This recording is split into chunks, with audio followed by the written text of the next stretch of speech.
Good evening. Have you got the yesterday's PDF? No? Received or not? Okay. So in that PDF, question and answer both are there. But I hope you will not see the answer and go for the question first. For online students, those who are not able to watch yesterday's lecture in the live mode, we will upload the lecture today in our YouTube channel. So you can get the last lecture plus PDF also. Fine? Means this live lectures we are going to upload on the channel. Okay. But recommendation is watch in the class. Fine? Because videos are like people are having a lot of videos but they do not watch it. Fine? Collecting here and there from Telegram. Right? And after that, will not study. Anyways, those who have constraints, they can watch in the online. Now, yesterday we was discussing first chapter of economic survey. And that is state of economy divided into three parts: global, union and state level. And economic survey itself mentioned that they have not dealt with state in the detailed manner. Though there is a general practice to deal the state's finance in the detailed manner, but because the last survey was released 6 months back, so that is why they have not dealt. Second reason was RBI published one report every year, that is state economy condition. What is the condition of state's economy at present? They will publish a report every year. Okay. And in that report, 2-3 things they have highlighted that is also mentioned in the survey. In fact, what is mentioned in the survey, that is a summary of RBI's report. Okay, if you read the survey and you read the RBI's report, you will find that they have just summarized what is mentioned in the RBI's financial stability report. So that report is published by RBI every year, that is called as financial stability report. So in that financial stability report, what RBI do? RBI do an assessment. Okay, RBI do an assessment. What is the financial stability indicators working in Indian economy? So if you see the financial economy indicator, means economic indicator which go for financial stability, one of the important indicator is how much you are borrowing. How much you are borrowing. Because as much you are going to borrow, there will be more stress on you to repay the loan. Fine. And in the financial stability report, they have mentioned still many of the states are going for what? Of the budget borrowings. Fine. They are still going for what? Of the budget borrowing, which is not a right thing to do, number one. Number two, they have highlighted, which I have told you yesterday also, there are the states, what they are doing. They are doing well, means they are able to generate revenue on their own. But problem is, what they are doing, they are putting more money into what? Revenue expenditure and less money into what? Capital expenditure. More money, and especially this revenue expenditure, more money is going into what? Freebies. Which is a very wrong trend. And problem is, it is not decreasing, it is increasing. Today Delhi election happened, fine. And in Delhi election, all of the political parties, they are just announcing what? This will be free, that will be free. This will be free, that will be free. So there is a freebie war. Who is going to offer more? One political leader said that if this party will be elected, then you are going to lose at least 34,000 rupees monthly income. Fine. So in this way, election campaign is happening and RBI have shown their concern. Fine. So freebies are a big issue in Indian economy right now. Prime Minister, Finance Ministry, RBI and Finance Commission also. All of these important pillars in the system, they have highlighted this matter. Even this matter is in the court right now. Supreme Court. Fine. Whether political party can go for it or not. So let's see what will happen. So in this way, chapter 1 of economic survey deals on these things. But in chapter 1, they also, when they discussing about union, fine. So they discuss about GDP, fine, GDP. And if you will see GDP, in last 3 years, GDP value is increasing or decreasing? Value. Value is increasing, percentage is what? Decreasing. Okay, be careful. Be careful when you are reading a statement. The value of GDP is consistently rising, but the percentage of the GDP is what? Declining. Fine. And government have shown matter of concern on it. Okay. Though in economic survey, they have not mentioned that thing explicitly, but they have mentioned कि yes, we are having this idea कि GDP is shrinking, and they have given the reason for it. And most important reason they have given, headwinds. Especially what headwinds? Global headwinds. So this global headwinds and inflation risk. And for inflation also they have blame on what? Again global headwinds.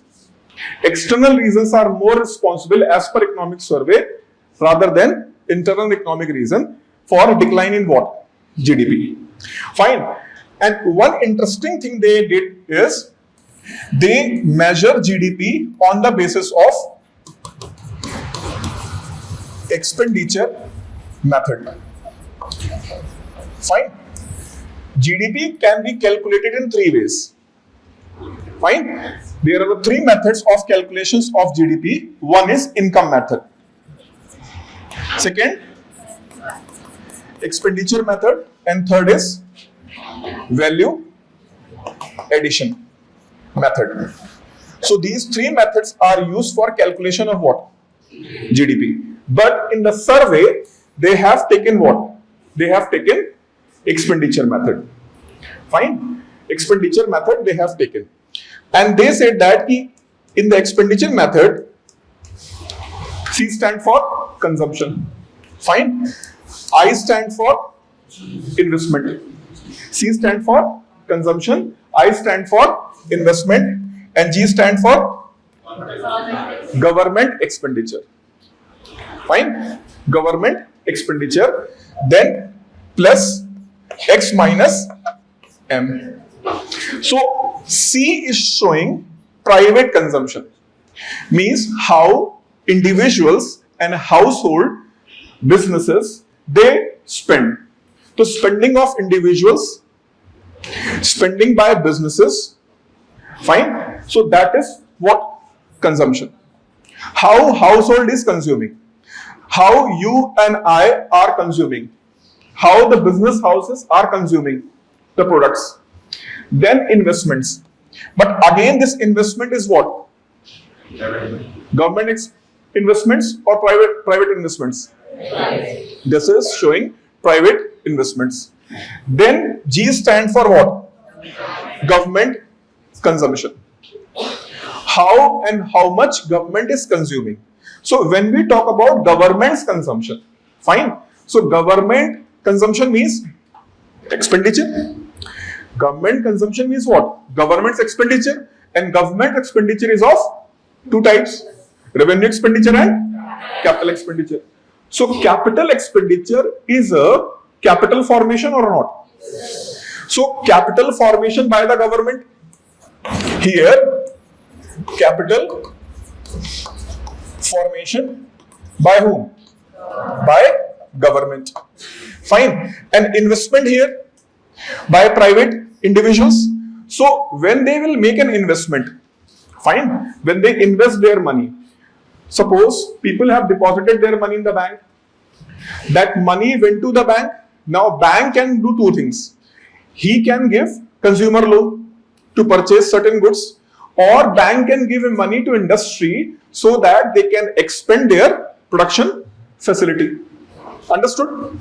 So here this investment, fine, this investments called private investment first of all, fine, and this capital formation by private sector. Capital formation by private sector. Now, as per survey and as per general economic theories, for any developing country, this plays most important role. This plays very important role. Why? If investments are going to increase, fine, production capacity is going to increase. Production capacity is going to increase. Employment is also going to income, consumption. Same thing said by whom? Adam Smith. JB said. So this is why these economists are known as what? Classical. Because their theory may be not 100% correct today, but still that theory have lot of relevant. Production can drive what? Production can drive economy. So if there will be good private investment in the economy, fine. If there will be good private investment in economy, then there is a good prospect of what? Rise in the GDP. But what we have seen in last 2 to 3 years, especially last 18 months, what we have seen? We have seen that the investment by private sector is consistently on what? Decline. That is a matter of concern. Why private investment in emerging economy, or in fact fastest growing economy of the world, still India is what? Still India is fastest growing economy. So why investments are drying up in the fastest growing economy? So that is a matter of concern for the government. So economic surveys like what? I am scared, but I am not going to show I am scared. Right? So in the economic survey, you have to read between the words. So economic survey always very positive. Anyone who is what? Anyone who is feeling what? Like depression kind of the thing, they should read economic survey. Fine, because economic survey is going to give a very good picture. And in order to confirm this, in order to confirm my theory, I have read the economic survey of 1989, when economy was really shrinking. Economy was really shrinking. Fine. Or almost sunk. Not shrinking. Almost sunk. But still economic survey is what? Very positive. Right? They are giving a good picture. No, we are battling and we will emerge as a victor. We are doing everything. They are not doing anything. But still they have given what? Very positive picture. Fine. So what we have to do? We have to understand what is written between the lines. And because UPSC is also going to ask questions, but they are not going to be outrightly critical, like it is critical in the when the article is written by certain economist. So UPSC is not going to be that critical. But UPSC is also going to ask certain difficult question to you. What should be done? What should be done to increase India's production and employment mathematics? Fine. So if you are going to write this need to be done, that need to be done without mentioning such equations, you can get out of 10, you can get 4, 4.5. But if you are looking to get 5.5 or 6 out of 10, then you have to mention certain equations. You have to mention these things. Key private investments are drying up. As per economic survey, there is a decline in private investment in India in last 1.5 years, and there is a need to revive what? Private investments. In order to boost what? Demand, income and employment. So such points you have to mention there. Fine. Now, why it is important? If you have seen that PDF, so I have mentioned one term there. Gross fixed capital formation. So there is a term known as capital formation. Fine. There is a term known as capital formation. Other term is gross capital formation. One term is what? Capital formation. Other term is gross capital formation. Fine.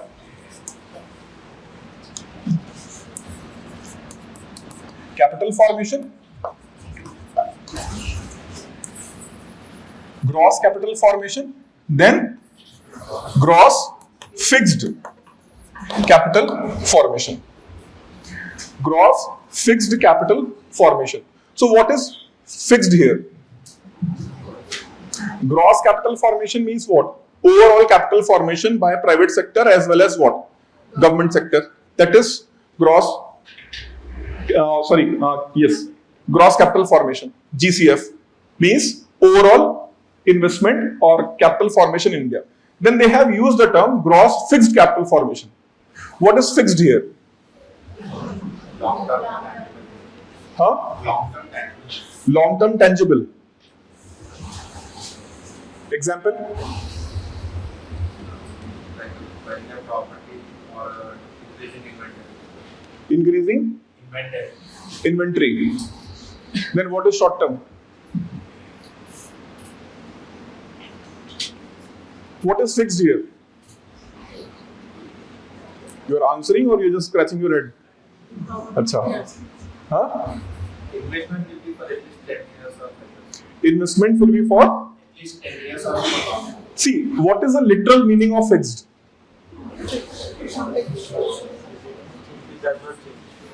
Which is not going to change. That is fixed. That is fixed now. So, see, what happens? For example, Mahakumbh is going on. So, in Prayagraj city, certain infrastructure is created. Some of the infrastructure is permanent and some of the infrastructure is what? Temporary. Fine. So, the bridge which is specifically made for Mahakumbh and after that it is going to be dismantled. Fine, it is going to be dismantled. Is it fixed capital formation? No. But if you have created certain structure or infrastructure which is going to be remain there in the use for the longer duration, that is called what? Fixed capital formation. Fine, fixed capital formation. Uttar Pradesh government have spent somewhere around 22,000 crores. 22,000 crores. Fine. And they are estimating the generation of income somewhere around 2 lakh crores. Through what? Mahakumbh. 2 lakh crore rupees worth of income they are expecting to be generated. Fun fact. Because people when go for the bath at that moment, they also do some puja and dravya dan means putting some money. So putting the money means what? They are not going to drop note. What they will drop? Coin. So one person, what he is doing, he is having magnet in his hand and he is trying to search. And do you know how much he is generating in a day? 4,000 rupees. 4,000 rupees worth coin he is what? Collecting. Fine. So sometimes what happens, we are not able to see the invisible hand. We are not able to see the invisible hand, how economy is running. So people see Mahakumbh as a religious event. UP government is not just seeing as a religious event, it is seeing as a what? It is seeing as a economic event. Fine. It is an economic event. So country like India have an immense potential to generate infrastructure, and through infrastructure especially for which towns? Which are known for their religious pilgrimage. Do you know that what scheme of the government of India is in this context? Huh? Yes. So government have a specific scheme to develop a good infrastructure in those cities of India where there is an immense potential of what? Where there is an immense potential of religious tourism related thing. Fine. So the idea of fixed capital formation is what? The idea of fixed capital formation is the capital formation which is going to be long lasting for the generation of what? Capital and income. That is called what? Fixed capital formation. So gross fixed capital formation means what? Gross fixed capital formation means the capital formation by private sector and government sector overall in order to increase what? In order to increase production, and production through what? Income. Now, let's go back to this equation. GDP, consumption, investment, government expenditure, X minus M means import and exports net. Fine. So in this, if the question is going to be asked, which sector had the largest contribution? GDP equation is in front of you. So if the question is going to be asked, what is the percentage contribution by the government? What is the percentage contribution by government? Be specific. Fine. Be specific. What is the percentage contribution by the government in India's overall gross capital formation? Write a question. Write a question. What is the contribution of government of India? What is the contribution of government of India in gross capital formation?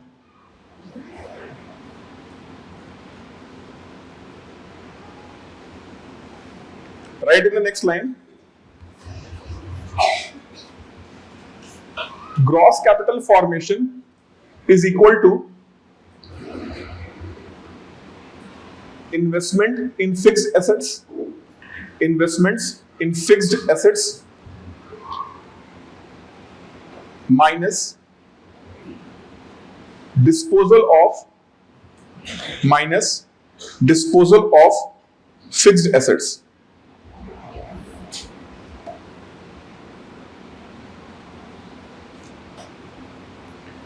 Now in the next line, write in India's GDP,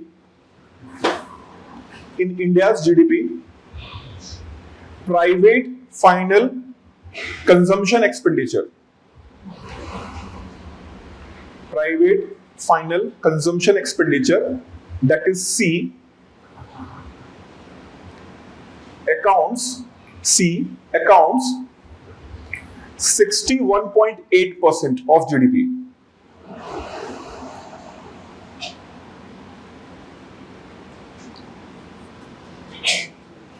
Whereas 61.8% of GDP. So this C stand for how much? 61.8%.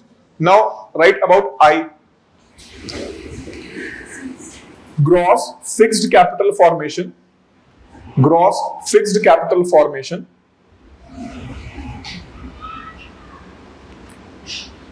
is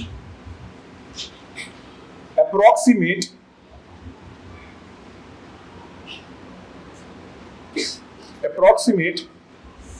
34% of GDP. So this I here is 34%. Okay. Now write government final consumption expenditure. Government final consumption expenditure is approximate 10%. Is approximate 10%. So this is 61, this is 34. 61 and 34? How much? 95. And then 10, it is going to be how much? 105. But it should be how much? 100 only. But how it is coming 105? How it is coming 105? Don't eat the pen. Give the answer. Huh? GDP? GDP is increasing every year. In the name of increasing GDP every year, you are going to do the wrong calculations.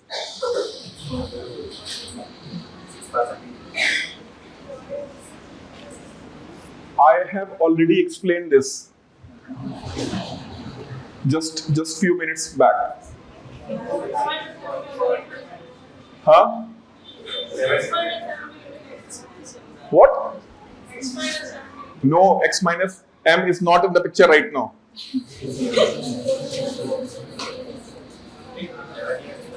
Nalayako, Dusto. G stand for what? Government's expenditure. So it is total government expenditure. And government expenditure is what? Revenue expenditure and capital expenditure. What I we have mentioned? Gross fixed capital formation. So this gross fixed capital formation is sum of private as well as what? Government expenditure. So it is looking like 10 here. It is looking like 10 here, but out of this, some of the amount it is going to be added where? Investment.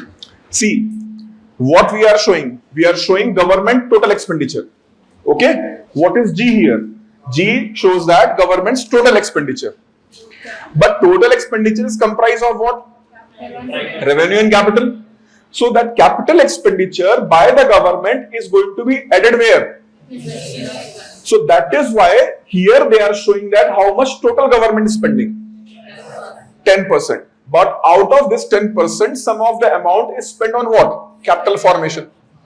So the amount which is spent by the government as a capital formation, it is mentioned where? In investments. So this is why this calculation is showing in this way. So here C is showing what? Private consumption. Then I is showing what? Total gross capital formation. And G is showing what? Government's final expenditure. So you can keep this thing, the GDP. C, the greater part, then I, then what? G. So you have to keep this thing in your mind, because in the exam they may ask in this way. Which of the following is the greatest component of India's GDP? So keep remember that the private consumption is a key to GDP. Why? It is 61%. And in order to have a sustained GDP growth rate over the period of time, these two are most important factor. Why? If the consumption and investments will grow, if both will grow, then government will have higher tax revenue or less tax revenue? Higher tax revenue or lower tax revenue? Higher tax revenue. And this higher tax revenue will allow government for what? Going for higher government expenditure. Fine. So these two are a key factor here. Now, among these two, which one is more important? Huh? Which one is more important? C or I? Which one is more important? C or I? And why? Huh? India have one of the not highest population in the world. Yes or no? So we have good population. Fine. So consumption can be triggered once people have income. We are lacking in what? Income and investments. And that is why we are inviting foreigners to invest at where? India. And that is why Finance Minister is calling what? Fourth engine as a what? Exports and investments. Fine. So that is a part of what? Growth engine. So why we want to make regulatory reforms? As government have mentioned in what? Budget. Government mentioned that we are open for what? Regulatory reforms. Why regulatory reforms? Because regulators in India still they have an attitude to block the things rather than facilitate the things. Fine. They have this attitude. So you have to change the attitude. You have to work in the way to facilitate rather than what? Block. So that investment can have a more flow in the India. And if there will be more flow in the investments, then it will trigger what? Consumption also. So at this moment for India, investment is very important. Whereas regarding consumption, which one can be called as a biggest factor? Consumption. In the context of India's consumption, which factor can be called as a deciding factor?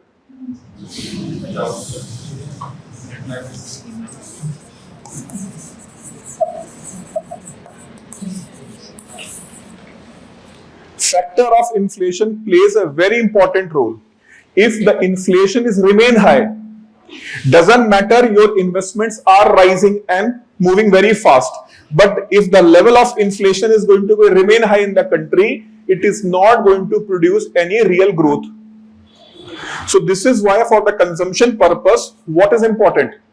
Inflation factor is important. And in fact, if the inflation is remain high, then what will RBI do? Increase the interest rate or decrease the interest rate? RBI will? If inflation is high, then RBI will increase the interest rate or decrease the interest rate? RBI will increase the interest rate to bring down what? Inflation. But if RBI will increase the interest rate, then what will happen? The cost of borrowing is going to what? Increase or decrease? Cost of borrowing is going to increase. And investments in India will rise or fall? Fall. So this is why I hold the key. What? Inflation. So inflation hold the key. Why? Because inflation have a capacity to disrupt anything, any factor, anything. Fine. So inflation work as what? Lord Vishnu. Right? Can do anything. Correct to incorrect, incorrect to what? Correct. If inflation is under control, then you have a good sentiment for what? Consumption, and you have also good sentiment for what? Investments. Both are going to be what? Matched, and it can be triggered further. But if that is beyond control, then it is going to disrupt entire thing. So this is identified by economic survey and government. But now government said that ki inflation high in India because of what? Geopolitical crisis. Situation is not good in US, situation is not good in the different part, and these are the factors which is creating a problem for what? Inflation in India. Fine. What government is saying that, let them say. But you have to understand in this context. So here this session is not just for prelims only. This is also for mains. Fine. How inflation play an important role. So in the question related to inflation, if you are going to write this equation, fine, you can write this equation x minus m, and you are going to explain in this context also how this inflation is not going to hit the consumer sentiment, but investments and overall government spending also. That is going to be feather in the cap. Your answer is going to be much better than any other answer. And for the prelims point of view, they will not ask data. Even here also. C, then I, then what? G. They may ask ascending or descending order. In India's GDP contribution, consider the following statement about India's GDP at expenditure method. Which one is a highest contributor? So, private consumption, then gross fixed capital formation, then total government expenditure. Understood this thing? So, this is the important point of the chapter number 1. Fine. Apart from that, I have already explained you certain things about what? States, particular issues. And I have told you, even today's lecture, I told you beginning, ki what? Certain states are performing very well. State of Telangana showing that ki they are financially almost independent. But the problem part is what? State of Telangana is not spending good amount of what? Capital expenditure. Fine, certain states are going for what? Certain states are going for what purpose? More and more revenue expenditure rather than what? Capital expenditure, and they are having what? Off the budget borrowing. Fine. So in this way, the chapter number 1 is closed. Now write the summary of chapter number 1. Summary of chapter number 1, you can write.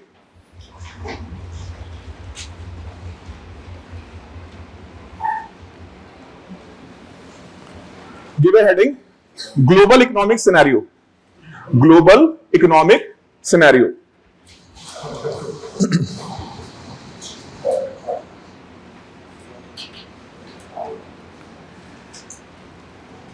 Global headwinds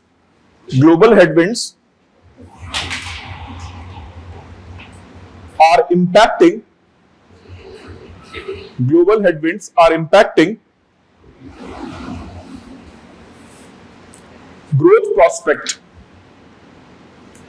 Growth prospect. As per IMF,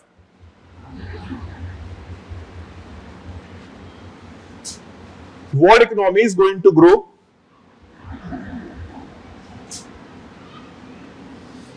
by 3.3%, 3.3% in present financial year, 3.3% in the present financial year and next financial year.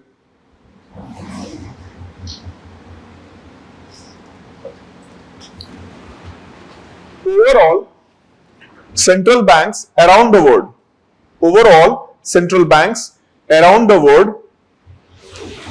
generally opted accommodative monetary policy stance. Accommodative monetary policy stance.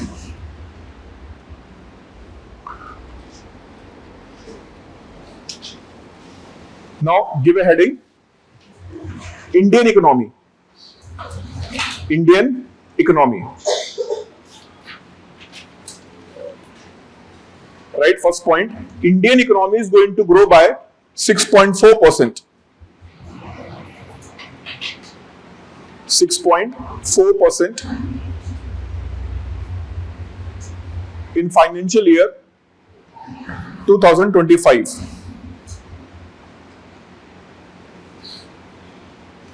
And this growth is supported by strong growth in agriculture and services sector.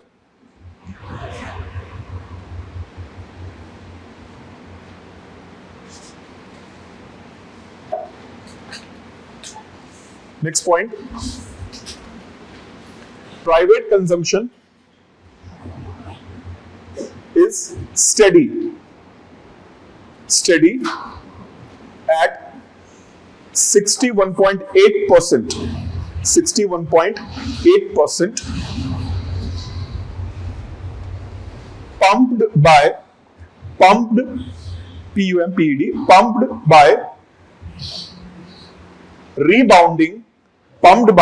rebounding rural demand. Pumped by rural demand. See, understand this statement here. So as I said that key consumption play in India's GDP, it is playing how much? 61.8. So when the survey is conducted by RBI, fine, consumer sentiment survey. So RBI also conduct consumer sentiment survey. So consumer sentiment survey, what they try to understand, how the consumers' behavior is there, and they do for the urban as well as rural area. So what is happening in the urban area, the consumer sentiment is declining, but in the rural area the consumer sentiment is what? Rising, and they are putting demand at steady. Actually in the urban area demand is declining.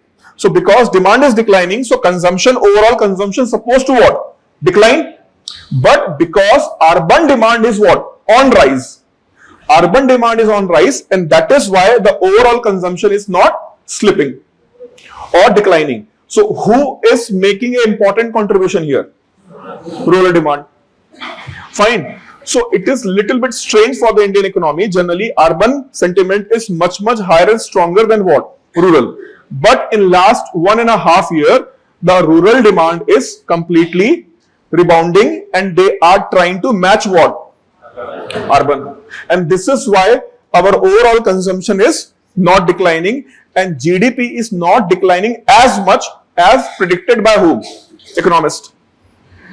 Because for economists, it is not going to be 6.4%. It is going to be 5.4%. But because of the resilient rural demand, economy is able to perform better. Understood? And see, again I am telling you, in the exam they will ask analytical questions to you, and the words which I am using and dictating, whatever I am dictating you can write. But if you feel that the statement which I have made, resilient rural demand, if you may forget that, write it down. Okay, write it down. Do not wait ki I am going to dictate. Whatever important I will dictate. But while discussing, I do analysis, and that analysis I am going to explain here. But if you feel that ki I am going to forget that, write it down. Write it down. It is going to helpful for you in the exam. Okay. So now next point, right? The growth projection. The growth projection for financial year 2025-26 is between 6.3% to 6.8%. So current financial year they have said how much? 6.4. And for the next financial year means the financial year. See, sometimes what they will write? FY25. So FY25 means 2024-25 financial year they are talking about. And when they FY26, they are mentioning what? 2025-26 financial year, which is going to start from what date? 1st April 2025. So for that, they are saying that it may be how much? 6.3 to what? 6.8%. And for this one, 6.4. Fine.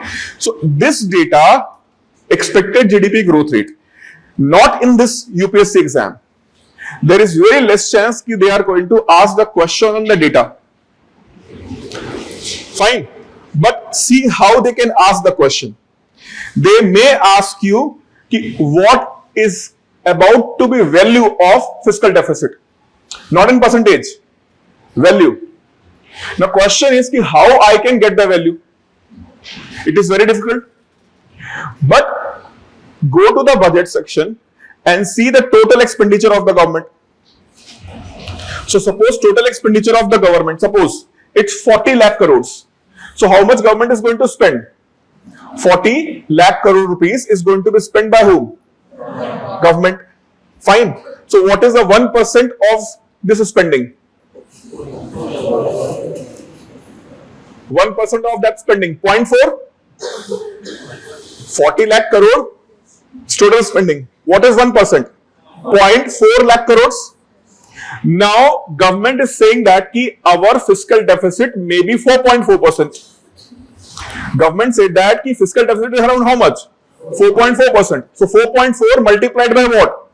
0.4. What will be the value? 4.4 multiplied by 0.4. Huh? 17.6 lakh crore is an expected fiscal deficit. CSAT and GS both. Right? So they can ask this question very cleverly. And people will be stunned. How I can calculate the numbers? What nonsense is this? Question is nonsense. You are the nonsense. You see, they have not asked the precise data. So expected value of government's expenditure, you have to keep in the mind. You are preparing for the civil services exam. If you are not able to have the expected government's total expenditure in your mind, then it is very difficult for you to clear this exam. Fine. So they have asked this question very cleverly in CAPF exam. UPSC have already asked this question in what? CAPF exam. But it doesn't mean that UPSC cannot ask this question at where? Civil services exam. So be ready for such kind of questions. What they will do? They will give you an approximate data. 4 data they have given. How much? 20 lakh crores, 15 lakh crores, 12 lakh crores and 17 lakh crore. Which one is an expected government's fiscal deficit? Fine. Now you are stunned. Why? Because because in the most of the books and everywhere they are mentioning what? 4.4% of GDP. Fine. Everywhere they are mentioning how what? 4.4% of GDP. they are mentioning in the percentage. But how to calculate that one? So in this way you can calculate. Fine. So some analytical way you have to also apply. So have a rough idea of what? What is India's GDP value in numbers? So if you have the GDP value in the number, if you have a expenditure relative number in the mind, this is the value of GDP, this is the value of government expenditure, then most of the calculation you can do very easily. Why? Because you know the number, then the percentage you have to find. But if they will ask the percentage, it is very easy for most of them to tick what? 4.4%. But if they will ask number, it is almost difficult for everyone to what? Click on that. Understood? So certain figures, like you should not run behind the percentage point. You should have basic data in your mind. What is India's GDP? How much total expenditure? Approximate revenue expenditure, approximate capital expenditure, approximate tax income, approximate borrowings. These four data. Number one, what? The value of India's GDP. Numerical value of India's GDP. Approximate number. First two digits are sufficient because rest of the thing is going to be lakh crores. So first two digits. Then again what? Government's expenditure. First two digit lakh crores. Government's tax receipts, first two digits. Government borrowing, first two digit lakh crores. So if you have this basic data in your mind, then you can write the figures in the answer also. And the person who is going to evaluate your copy, he is going to stun. How he is having the values in mind. How he is having the values in the mind, which is not possible. Because everyone is writing what? 4.4%. But you have mentioned 4.4%, approximate 17.6 lakh crores, which is a huge amount. And he is also like, oh my God, how he is getting this number? And they do check, they cross check the number. If you are mentioning certain data, na, what certain students they do? According to Mahatma Gandhi. Mahatma Gandhi is also having this, scratching his head when I said this. I didn't say this. So they cross check it. They cross check it. Whether this quote or data or fact which is mentioned by you is correct or incorrect. And if it is incorrect, first you will get the benefit of doubt. But if you are using incorrect data consistently, then if he is supposed to give 3, he will give 1. Because you are bluffing. And then he will write this line by line, what mistakes you have committed. So this is why sometimes there are the students who have very good ability to write and they are very bright, but they are getting very less marks, especially in paper 2 and paper 3. Because both paper have certain facts. Fine, articles are there, then case studies are there. Fine, then in the paper 3 there the data is there. So be careful. For economy, these 4 or 5 data keep in the mind always. It will be very helpful for you. Because in the percentage point you are getting always in what? In the newspapers. Understood? So in this way they have expected about what? Indian economy. Fine. Now the third point, right?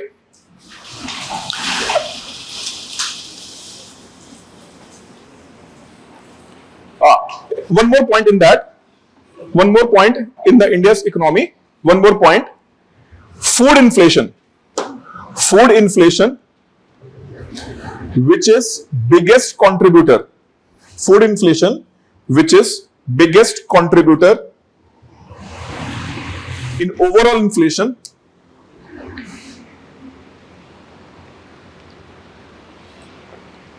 Expected to ease. Expected to ease from fourth quarter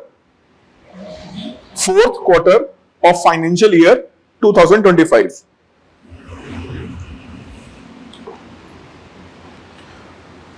Fine. So they have mentioned this thing, and the data is also showing that the food inflation is what? Food inflation is on decline, and this is why everyone is expecting that RBI is also going to go for what? Rate cut. Fine, because inflation, especially which inflation? Food inflation. So food inflation will come under core inflation or headline inflation? Food inflation will come under core inflation or headline inflation. Answer. Answer. Yes. Food inflation. Headline inflation or core inflation? What is core inflation? What is core inflation? What is headline inflation?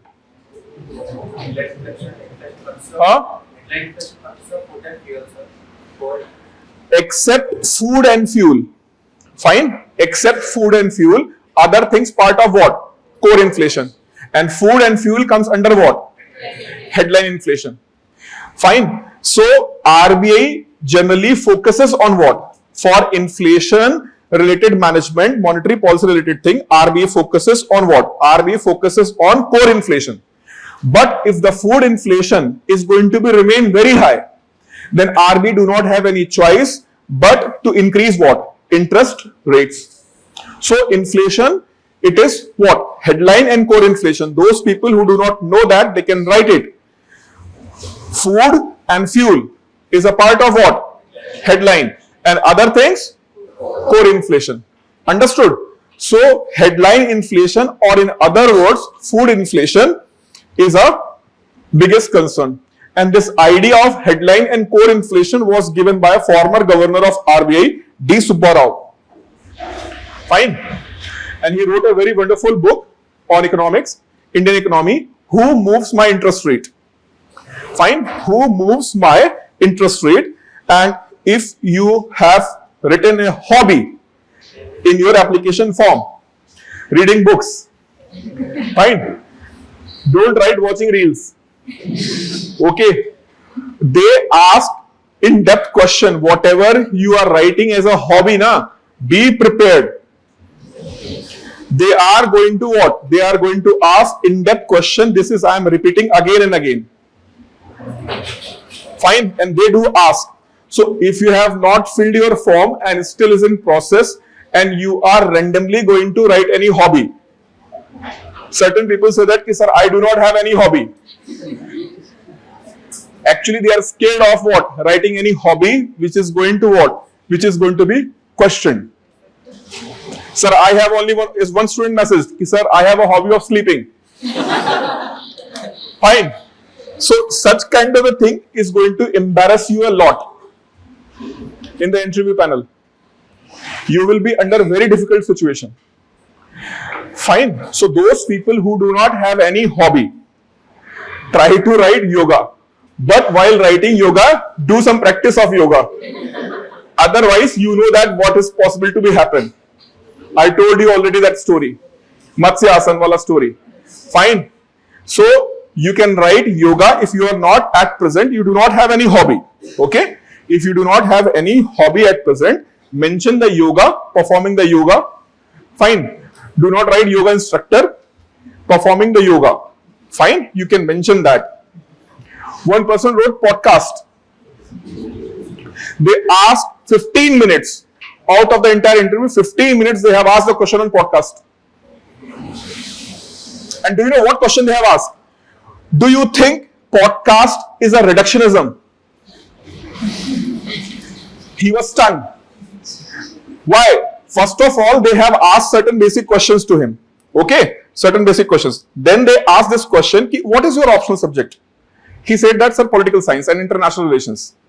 Fine. And after a few minutes, when they saw that, acha, they are asking question on podcast, different podcasts, acha, this one, that one, this one.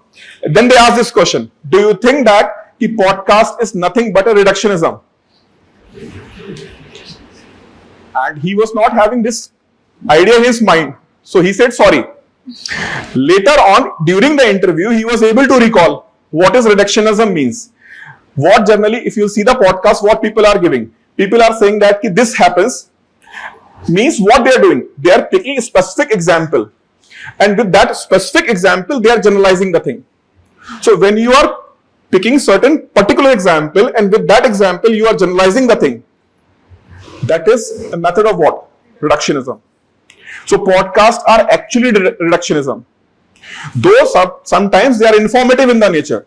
But when they start giving opinion or suggestion, so these suggestions are nothing but what?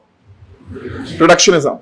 So if you are listening and getting the knowledge, it's fine. But if you are going to apply those methods and methodology or suggestions they are giving, that is just nothing but what? Reductionism. They are talking about body's metabolism. Means those scientists who are doing the research for last 30-40 years, they are an idiot. This man came and he is explaining about gut.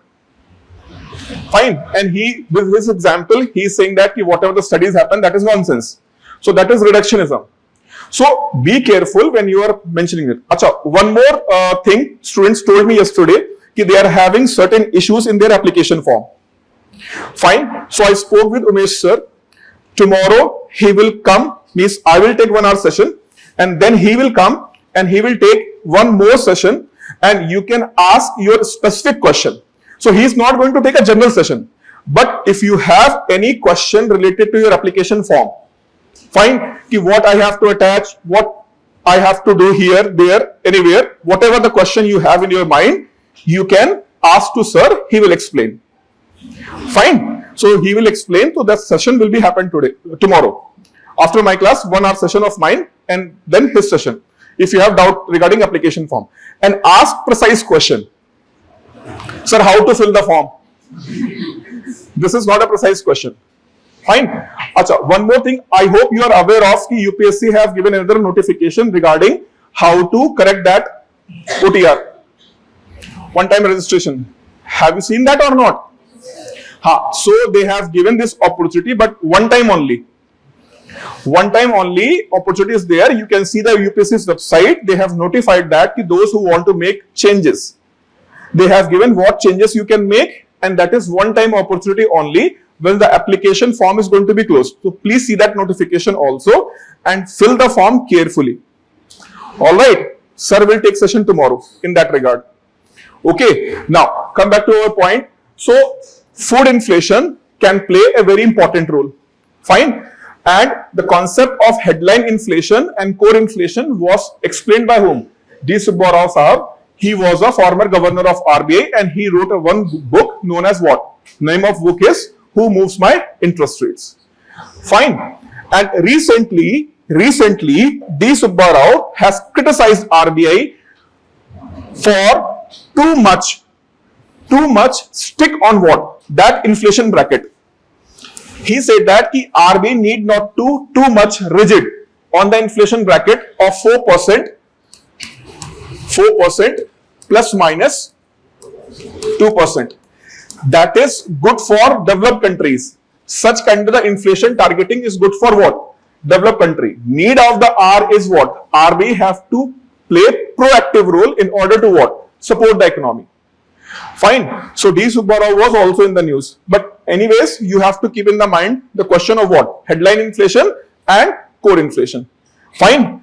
Now, right, next point.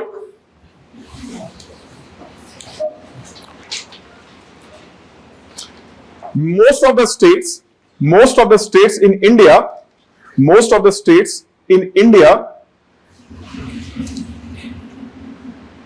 are on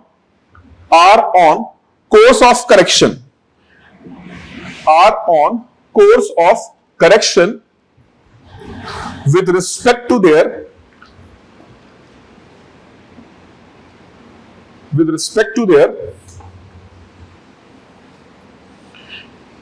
taxable income, and overall debt.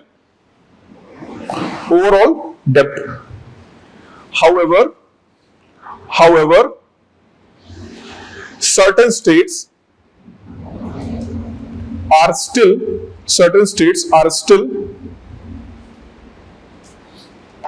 going for off the budget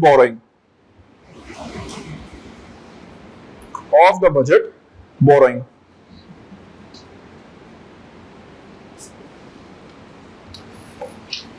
Capital expenditure is decreasing. Capital expenditure by states is decreasing, and revenue expenditure is increasing. revenue expenditure is increasing, which is not good thing for state's economy.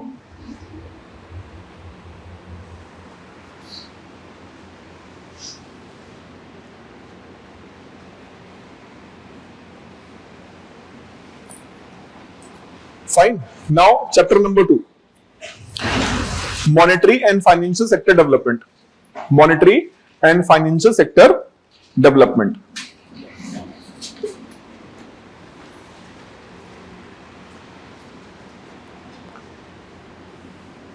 Fine. And in this chapter again, Mr. Nageshwaran said that everything is fine. No need to worry. Fine.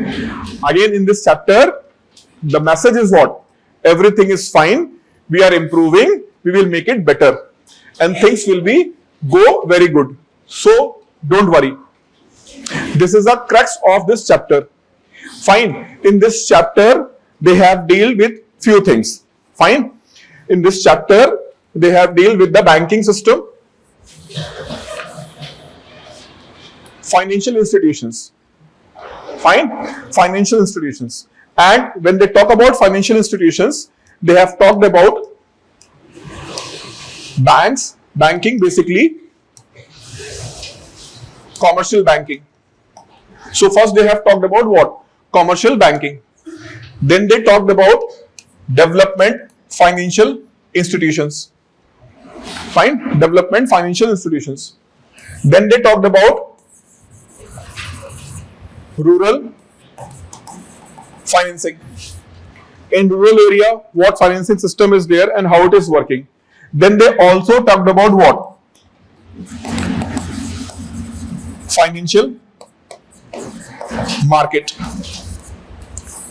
So, the basic theme of this chapter, financial institutions, financial market, and they also talked about what?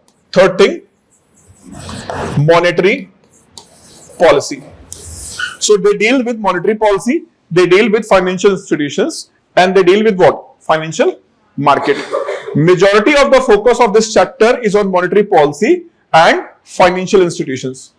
And they have just given a kind of summary how this financial market is working very well. And in the context of financial market, fine, where investors, fine, what is financial market? Financial market is a place where you can basically invest in what? Equity and debt. You can purchase the shares, you can purchase the debt securities. So in India, debt market is there and equity market is there. Fine. So they have concluded that because of global headwinds, foreign investors, they are keeping money their money out. So there is a huge capital outflow from where? India. But the impact of this capital outflow is not anything on what? India's financial market. Banking system is facing heat. Investments are facing heat. But the financial market is still resilient. Why? Because Indian investors, they have shown their utmost faith in the financial market. So despite heavy withdrawal by the foreign investors who are investing in the India's financial market, still the Indian investors, they have shown their too much confidence in the financial market, and that is why despite all other emerging economies, market is shrinking, India's financial market is on what? On rise, and having a compound annual growth rate of approximate 11%, which is very promising. And it was completely unexpected initially that India's financial market is not going to grow. And all those who are investing in India from outside, they are withdrawing their money. But Indian investors are keep putting their money in where? Financial market. Fine. And there are some foreign investors also who have shown their faith in the India's market. For example, Canadian pension fund. So Canadian pension fund have invested somewhere around 4.8 lakh crores. 4.8 lakh crores they have invested in the India's market and especially in LIC. Despite a bad relations, I can't call it bad relations between India and Canada. Fine. Despite that, they have not withdrawn. Why? Because they can see Indian economy is going to grow properly. Fine. So certain institutional investors, institutions who are investing in India, they have shown their faith. But retail investors, they get panic and they started moving out their money from India's financial market. But despite their withdrawal, Indian financial market is still able to show a very promising growth because of what? Domestic high sentiment. And because of this domestic high sentiment shown in where? Financial market. Who is facing problem? Commercial bank. Why? People are not willing to deposit their money at where? Bank. They are putting their money in where? SIPs, mutual funds, fine, and other market instruments. So this is why banks are also facing a heat. They are not able to compete with what? Financial market. So that is a negative impact of strong financial market supported by what? Domestic investors. So see, domestic investor was having this doubt in the mind. Ki mutual fund is offering me 13%. Mutual fund offering me how much? 13%. Whereas bank FD is offering me 7.1%. Fine. A and B. So A invested at where? Mutual fund. In 2020. Fine. And B was having what? B was having investment in the fixed deposit. So for last 4 years, his growth of income is how much? 13%, 13%, 13%, 13%. Fine. Whereas he is earning how much? 7.1. And that is why he is also forced to rethink, to withdraw the money from where? Bank deposits and invest that money at where? Either SIPs or mutual funds. And this is why the growth of bank deposits is getting negative, whereas the growth in the financial market is on what? Rise. So this is why government do not have any worry about what? Financial market. In the context of financial market, there is a term known as meltdown. Fine. The term is known as meltdown. So when investors start taking money out from what? Financial market in the gradual manner. Have you seen that? What happened? The day DeepSeek came, NVIDIA, the GPU maker, how much they lost? $600 billion. $600 billion, the loss of the value in a single day by NVIDIA. $600 billion lost. Why? Because basically these AI models known as large language model, and in order to process that data you need what? GPU, not CPU. GPU. Fine. And these GPU are expertly made by whom? NVIDIA. And without having NVIDIA chips, the chip made by NVIDIA, without those chips, Chinese company is able to develop large language model, and that is providing free of cost. So why people will purchase NVIDIA's chip? So why I will have my money in what? NVIDIA's share. So people have withdrawn there, they have started selling those shares, and that is why value lost how much? $600 billion. Then later on they started investigating because everyone have a suspicion on China. So later on it is found that the NVIDIA's chip is indirectly procured by that company, which have developed this large language model of DeepSeek. Fine. So financial market are generally highly vulnerable. Highly vulnerable. So there is a rise and fall in the financial market in this way on day-to-day trading basis. This is not called meltdown. What meltdown means? In the long run, when your financial market is what? Shrinking. Means in next 2 to 3 months, 4 months, 5 months, what is happening? Consistently, this is your financial market. Okay. And I have put these boundaries in terms of investments. So that is shrinking. So this shrinking is called what? Meltdown. And the term came from what? When you put ice in the room temperature. Fine. When you are going to put the ice in the room temperature, it is going to what? Melt down. But not all of a sudden, but gradually. So when there is a gradual fall in the market, then it is called what? Then it is called melt down. You can write it down. When there is a sustained fall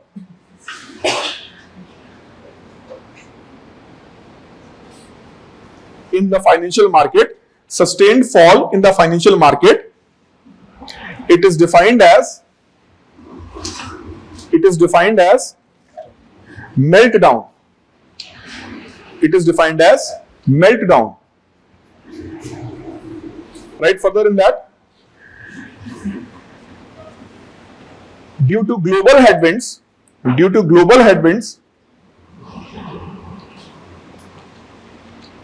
foreign investors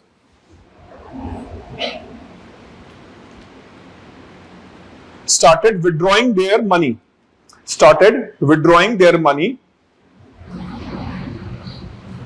from India's market.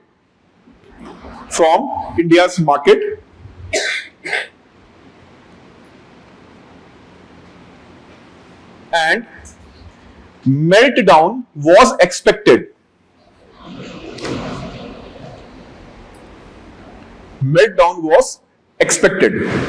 However, due to strong domestic participation in financial market,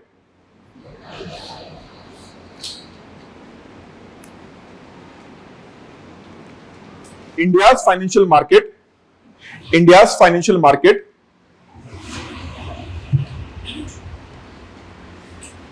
is on rise.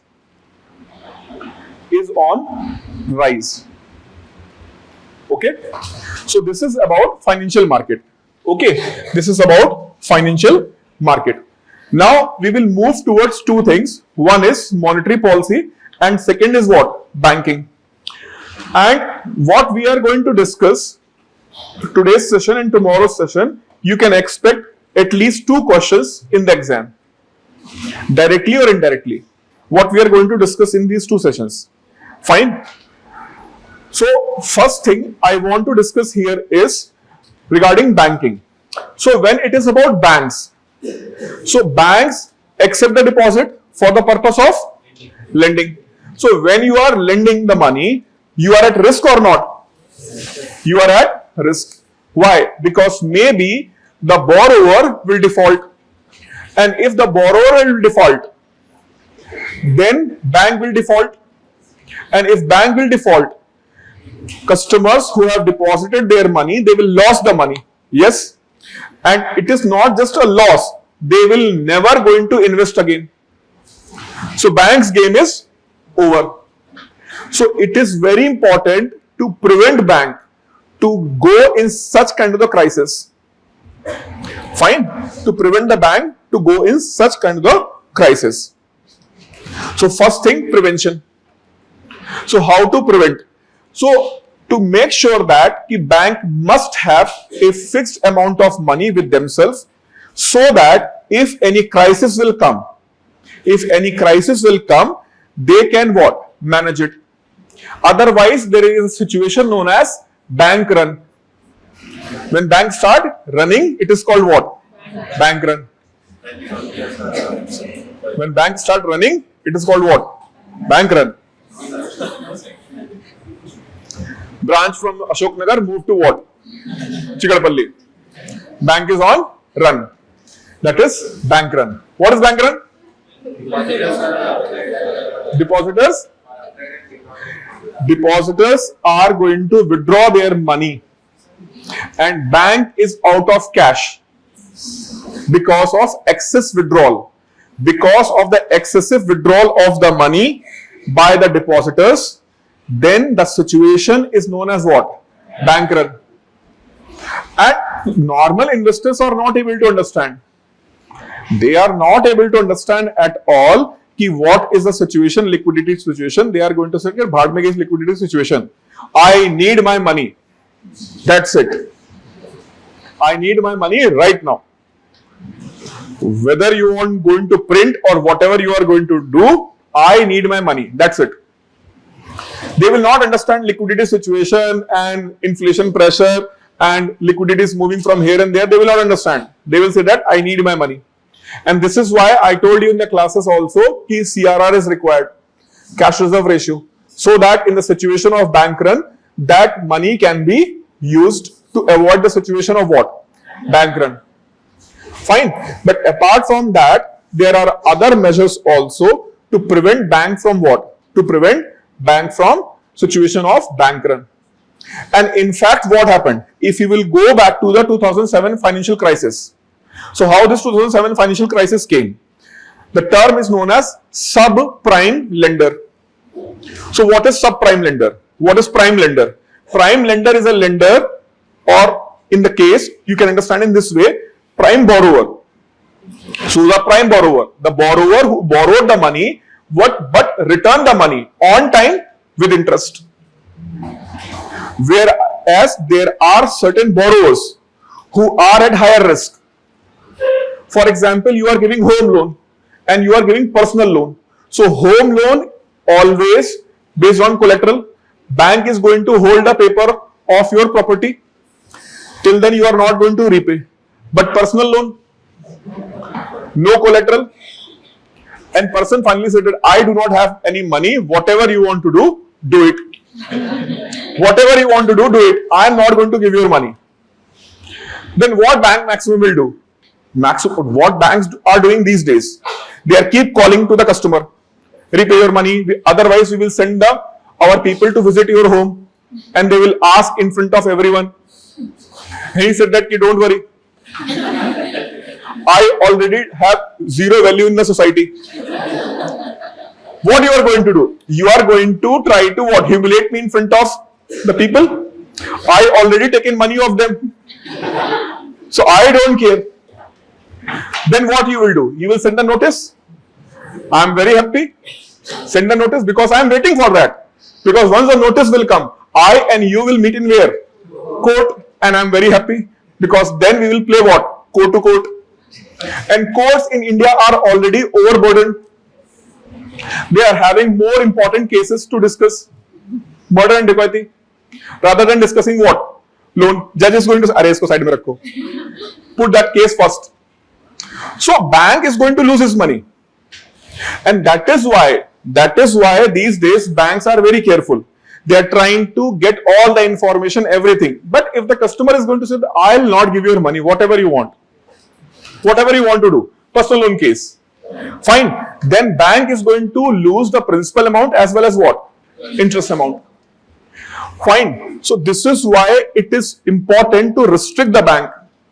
But earlier, before 2007, banks were not restricted. So Lehman Brothers Bank have put lot of money to whom? Those subprime lenders. Fine. And these lenders, these borrowers are not able to repay the money. Then banks' assets values what? Decrease, and depositor got panic. And they run towards where? Bank. So one of the oldest bank in US collapsed within a span of 30 days. So in the 30 days, one of the oldest US bank is what? Collapsed. So in order to prevent banks to doing such things, there is a international committee known as Basel Committee, based at Switzerland. So Basel Committee time to time give a guidelines, and under that guidelines, every central bank have to manage certain things. For example, Basel III. Basel III has suggested maintain 8% capital adequacy ratio. I'll explain what is it. 8%. RB said that, no. 9%. So if Basel is saying that 8%, RB is saying that don't worry, we are already maintaining how much? 9%. So RB is like typical Indian father. Fine, typical Indian father. What you are going to wear, I will decide. You are not going to decide. Fine. So RB already maintains how much? 9% capital adequacy ratio. So capital adequacy ratio is an important thing for what? Commercial banks. So as per Basel III, it should be how much? 8%, but RB is asking to maintain how much? 9%. So what is it? Please write it down.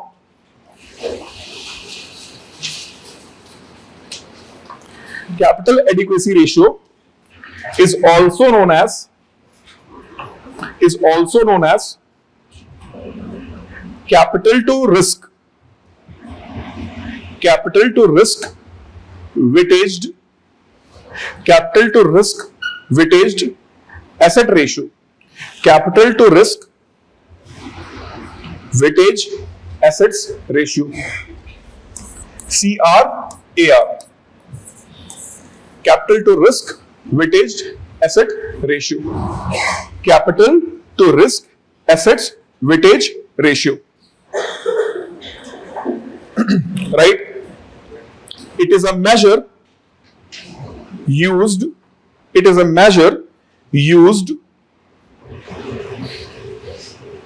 in banking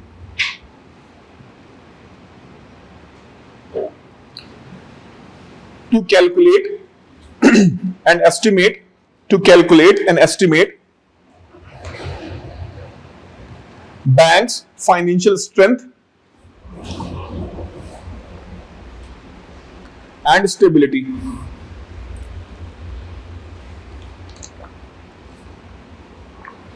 It ensures that bank have enough capital. Enough capital to absorb potential losses,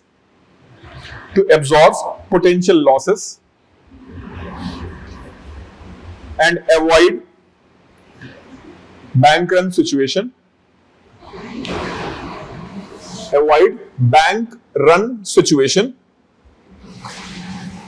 And continue their operations without risking depositors' money.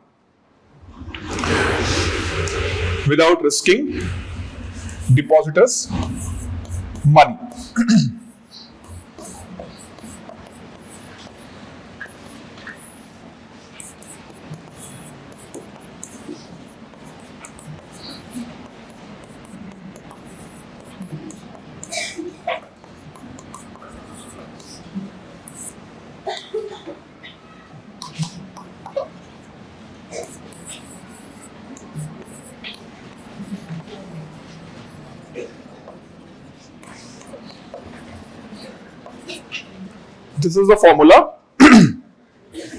Tier 1 capital plus Tier 2 capital upon risk weighted assets multiplied by 100.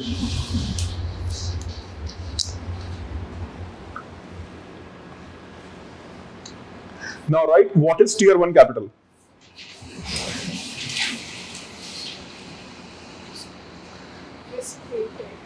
Risk weighted assets.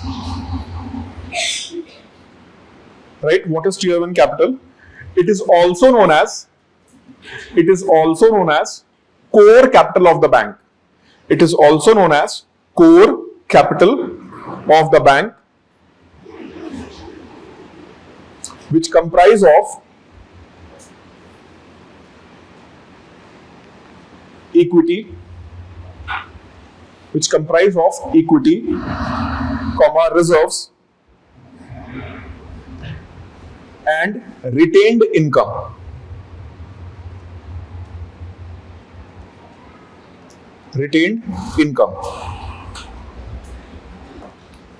Whereas tier 2 capital,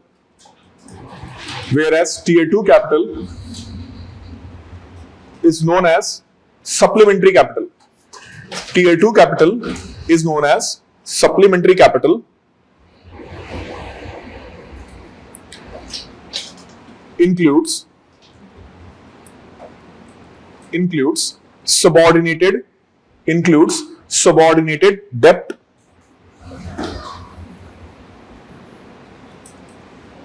comma, loan loss reserves,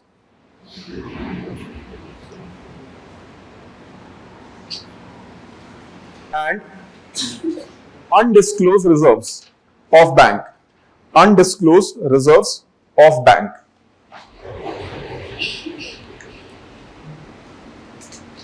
Fine. So basically, what is tier 1 and tier 2 capital? So tier 1 capital is what? The capital on which bank have utmost confidence कि it is going to be retained. There is less possibility of loss. Acha, first of all, what is capital for the bank? Forget about what? Tier. First understand what is capital for the bank. So the sources of earning of the bank, they are called as what? Capital. Fine, they are capital. Whereas the money which he has accepted from depositors, that is what? Liability. So that is liability and that is what? Asset. Now banks generally classify their assets into 3 tiers. But in India, it is classified into what? 2 tiers. Tier 1 and tier 2. So tier 1, the main sources of the bank's income will be part of what? Tier 1, and supplementary sources are the part of what? Tier 2 capital. So tier 1 capital and tier 2 capital. Now what is risk weighted assets? Fine. So write an example, risk weighted assets. Like write in the numbers. Fine. Write in the numbers, not in the row. Write in this way. Number one, investment in government securities. Investments in government securities. Fine. Next, home loans.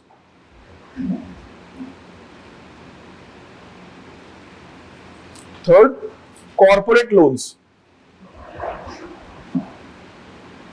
Fourth, personal loans.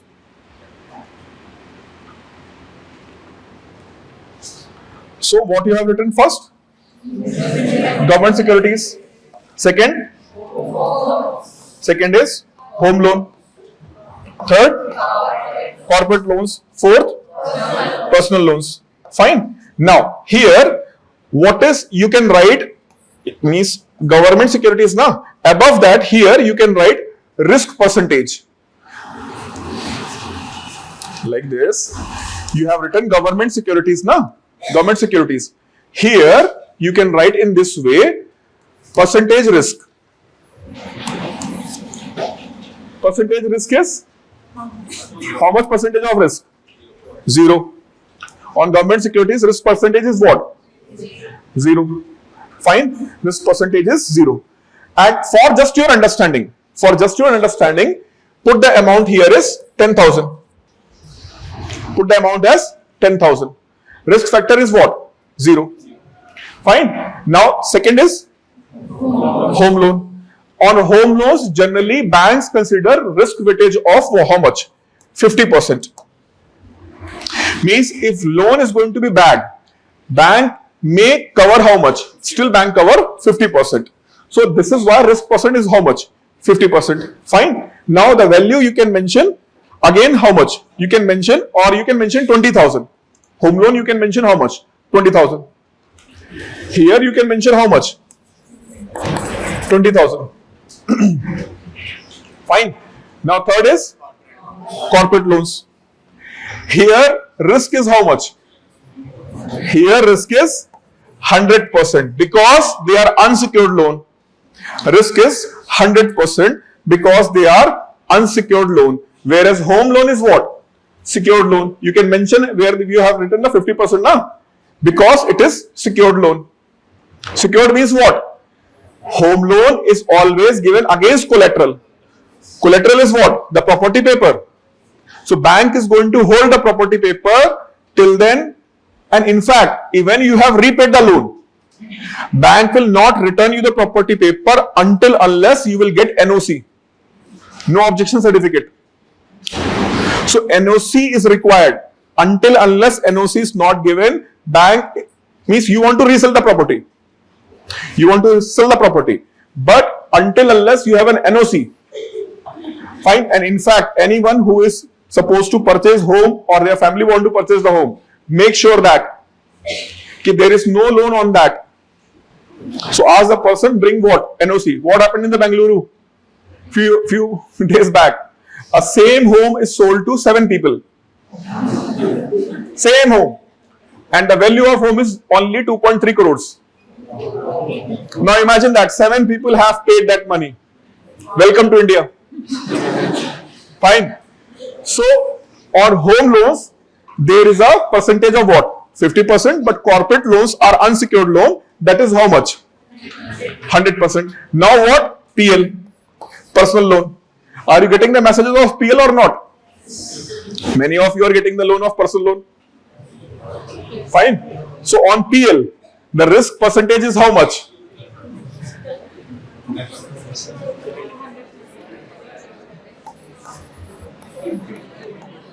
150%. Principal as well as interest amount is also going to be what? Go, went, gone. Right? So that is why risk percentage is here how much? 150%. Fine.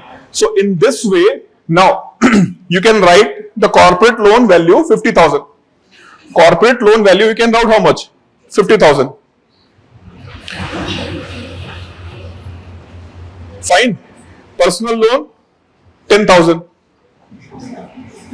Personal loan is how much? 10,000. Now can you calculate the risk weightage? Can you calculate the risk weightage here? What is the risk weightage of government security? What is the government security value? Government security loan value. Mind, body and soul should be in the classroom. Fine. Otherwise, it will be a big problem for you. Okay. So, government security value is how much? 10,000. Risk weightage is 0. Fine. So, risk weightage asset value will be 0. Why? Because there is no risk on that. So, risk value is what? 0. Now, come to what? Come to home loan. What is the value of home loan? 20,000. What is the risk weightage? So, what is the risk weightage asset value? Risk weightage asset value 10,000. 20,000 is a loan value, na? And how much risk is there? So here value will be what? 0, and here value will be how much? 10,000. Now what was that? Corporate loan. 100%. What was the value? 50,000. So what will be the value of risk weightage? 50,000. Fine. Now here personal loan 10,000. But value will be how much? 15,000. So what will be the total risk weighted assets? Risk, अरे calculate करके बोलो ना answer. What will the risk weightage value? How much? 75,000. Fine. And how much you have invested? What is the asset value of the bank? अरे calculate करके बोलो ना. How much? 90,000. So 90,000 is your asset value. Okay, 90,000 is your asset value, and risk weighted asset is how much? 75,000. Can you calculate CRAR? So tier 1, tier 2 capital value is 90,000, and risk weighted asset is how much? Don't look at me, calculate and give me the answer. थोड़ा देख रहे हो मेरा? Give the value. 90,000, 75,000 multiplied by 100. How much? Itna time. And you have to go for CSAT also.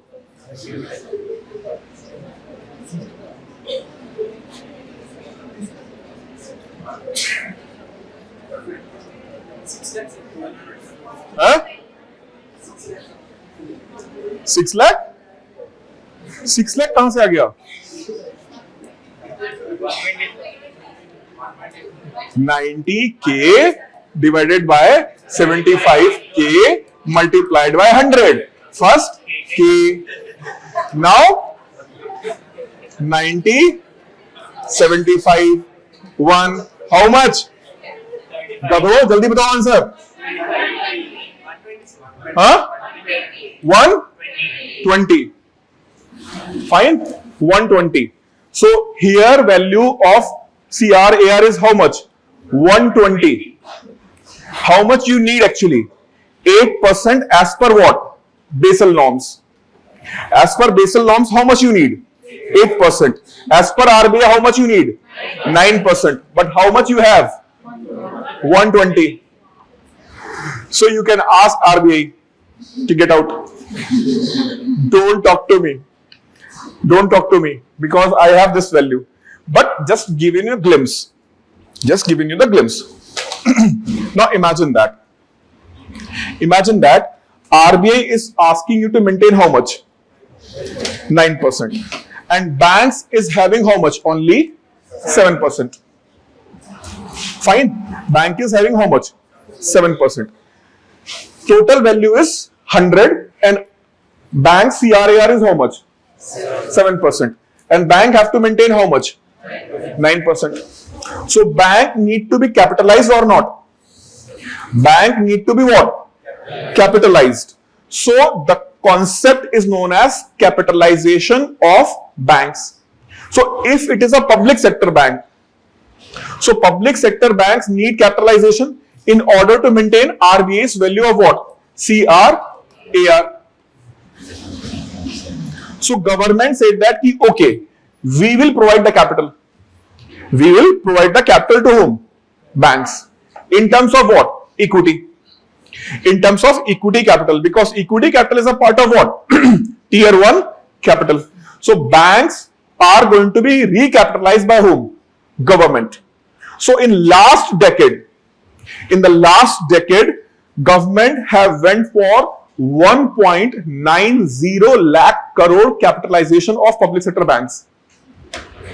So government went for calibrated money disbursed to whom? Public sector banks on annual basis. 40,000 crore, 30,000 crore, 40,000 crore, 20,000 crore. So every financial year they are providing what? Money to whom?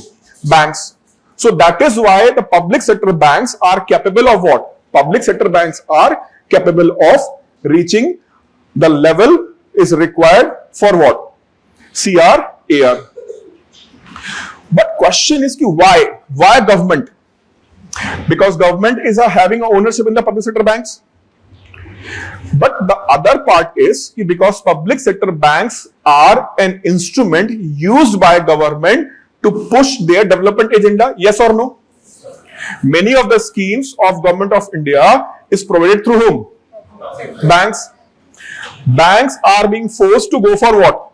Priority sector lendings. And public sector banks are having higher targets. And many times what government do? Government is going to waive off those loans. Who is going to have a loss? Banks. So banks are going to have what? Banks are going to have a loss. So there is always a strong possibility public sector banks may be in trouble as soon as possible and a severe crisis. Because private sector banks are well capitalized. Because they do not need to put themselves in certain schemes of government of India. Like crop loan. So private sector need not to participate in that. It is a responsibility of whom? Government banks, public sector banks. So this is why public sector banks are more vulnerable in context of their profitability, returns of asset. And this is why what happened? This is why government thought that there is a strong need of what? Capitalization of these banks. So maybe today this CRAR is not a big thing in the Indian economy. But in last decade, CRAR was a very big thing. Fine. And the capitalization of public sector banks was a big headache for whom? Government of India.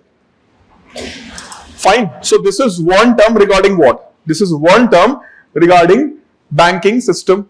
CRAR. Now write one question on it. After this question, I will wind up. What is the timing for today's class? 6:45. 7:45. अभी सबको सब सुनाई पड़ता है.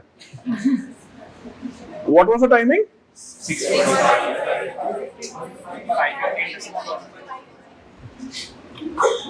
Write the question. Last question for today's class.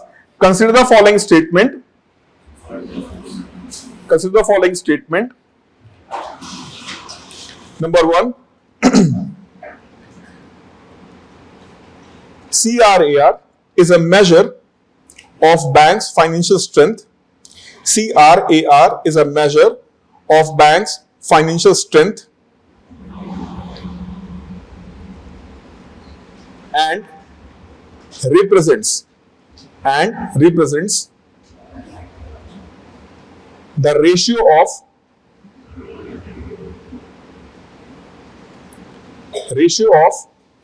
bank's capital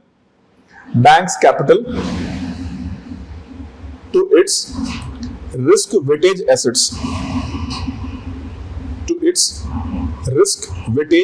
assets. Under second statement, under Basel III norms. Actually, I have to give this question earlier. I made a mistake. Under Basel III norms, RBI mandates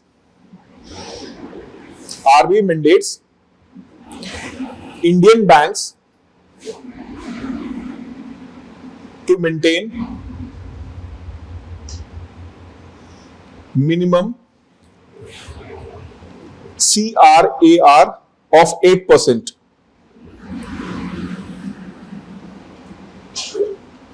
Third statement. A higher CRAR indicates that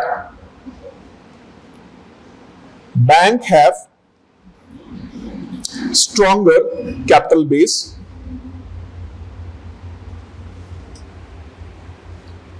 and better positioned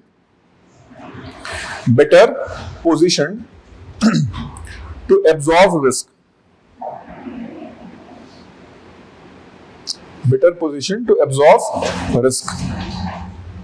Answer. First statement is correct or incorrect? Correct, because it's what? Bank's capital divided by what? Risk weightage assets. So first statement is correct. Second statement? Wrong. Why? RBI mandate what? 9%. Basel committee. Acha, if this kind of question will come in the exam, be little bit careful about the wording of the statement. Don't get overexcited. Basel norms said that how much?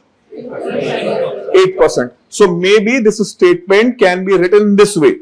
Same second statement, you can think in this way.